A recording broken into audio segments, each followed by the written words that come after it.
Tonight, the Jacksonville Sheriff's Office is investigating a rash of vandalism at Restlawn Cemetery. Workers showed up this morning to find their white fence damaged beyond repair and doors on the mausoleum kicked in. They're asking the community's help to find who is behind it. They contacted On Your Side's Ken Amaro for help. It began 6 months ago, and today when cemetery operators showed up, this is what they saw: more vandalism. They're saying enough is enough. It's a continuous thing. Keith Williamson is maintenance supervisor.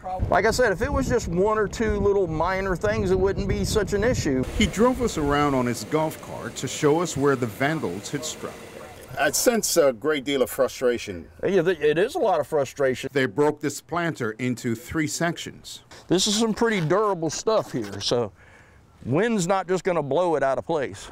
And the panels on this white vinyl fence were shattered in pieces. My reaction was sadness. I mean, you know, this is a place that these people should be buried with dignity. Restlawn Cemetery covers 10 acres. The damage included their heavy equipment machine. This window here was the latest window to be broken out, and this was broken out last night. And the marble doors on this mausoleum were also broken. It appears that someone may have kicked them in. I'm not sure how they did it. Williamson says this is a second set of doors he will replace in recent weeks due to vandalism. And each door costs $500.